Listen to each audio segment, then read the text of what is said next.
Imagine um homem acorrentado em meio a soldados, olhando para o horizonte não com medo, mas com a convicção inabalável de que sua missão ainda não havia terminado. Esse homem era Paulo de Tarso, um ex-perseguidor da fé cristã, agora transformado em seu mais apaixonado defensor. Mas não era qualquer homem. Era alguém que ousou escrever uma carta com destino a Roma, o coração do império, sabendo que ali não havia espaço para fraqueza. E mesmo assim, ele escreveu com ousadia, poder e graça. Era mais que uma simples carta. Era um manifesto espiritual que atravessaria os séculos e chegaria até nós, inflamando corações e reacendendo a fé de milhões. Esta é a história das cartas de Paulo aos Romanos. No momento em que Paulo escreveu aos Romanos, ele ainda não havia pisado na cidade. Isso torna essa carta diferente de todas as outras.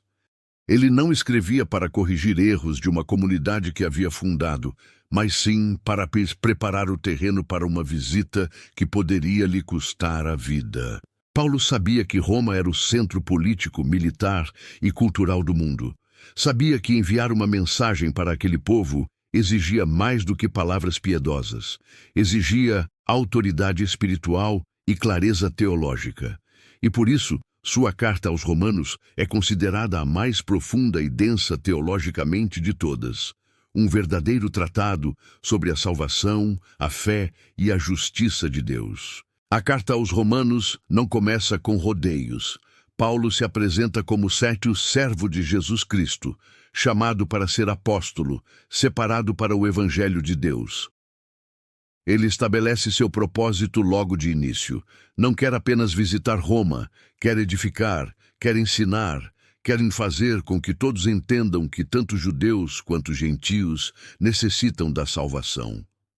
Ele fala sobre o pecado universal, mostrando que ninguém está fora do alcance da justiça de Deus, mas, ao mesmo tempo, revela o plano glorioso de redenção.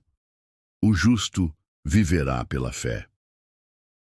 Esse versículo se tornaria o estopim da reforma protestante séculos depois, ecoando através dos tempos como um grito de liberdade espiritual. A força da carta está na maneira como Paulo desmonta toda tentativa humana de salvação pelas obras. Ele mostra que não há um justo sequer, nenhum que entenda, nenhum que busque a Deus por conta própria. E é aí que ele introduz o conceito mais revolucionário da fé cristã, a justificação pela fé. Ou seja, não somos salvos pelo que fazemos, mas pelo que cremos. E por quem cremos. Essa mensagem era radical demais para os judeus e absurda para os romanos. Mas Paulo não escrevia para agradar, escrevia para libertar. Ele usa a figura de Abraão para ilustrar que até mesmo o pai da fé foi justificado não por rituais, mas pela confiança no Senhor. Com isso, Paulo derruba as barreiras que separavam judeus e gentios, dizendo que todos estão sob o mesmo Deus e todos têm acesso à mesma promessa. Ele ainda fala sobre Adão e Cristo, mostrando como, por um homem, entrou o pecado no mundo, e por outro, veio a redenção eterna. Uma mensagem poderosa que muda não apenas a forma como vemos Deus, mas como enxergamos a nós mesmos. Mas talvez o momento mais tocante da carta seja quando Paulo abre seu coração e fala do conflito interno que todo cristão enfrenta. Ele diz: porque não faço o bem que quero, mas o mal que não quero, esse faço. É o grito de um homem que, mesmo cheio do Espírito, ainda sente o peso da carne. Um grito que ecoa na alma de todos nós. Porque todos travamos essa batalha invisível entre o velho homem e a nova criatura. E Paulo mostra que, mesmo com essa guerra interior, nenhuma condenação há para os que estão em Cristo Jesus. Essa é a esperança que sustenta o crente. A carta continua com exortações, com conselhos práticos, com apelos à unidade.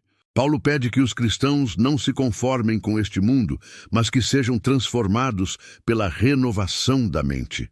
Ele fala de dons, de serviço, de amor ao próximo. Pede que se submetam às autoridades, que não retribuam o mal com o mal e que vivam como filhos da luz.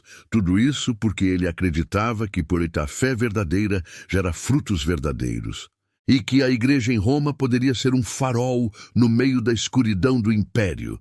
Nos capítulos finais, Paulo faz menções pessoais, envia saudações e pede orações. Ele sabia que sua jornada não seria fácil. Ele pressentia que Roma seria o cenário de sua prisão e talvez de seu martírio. Mas ele também sabia que o evangelho precisava alcançar até mesmo os corredores do palácio de César. E por isso, suas palavras carregam urgência, paixão e convicção. Era como se ele dissesse: mesmo que eu não sobreviva, que esta mensagem viva para sempre. E viveu, porque a carta aos Romanos atravessou perseguições, resistiu a impérios, sobreviveu a guerras e chegou até nós intacta, poderosa e atual.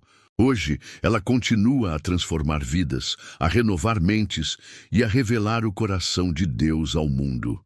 Uma carta escrita por um prisioneiro, mas inspirada pelo Espírito do Deus vivo. Se essa história falou ao seu coração, inscreva-se no canal Alimento para a Alma. Ative o sininho e compartilhe esse vídeo com alguém que precisa entender que a fé, e só ela, é capaz de transformar tudo.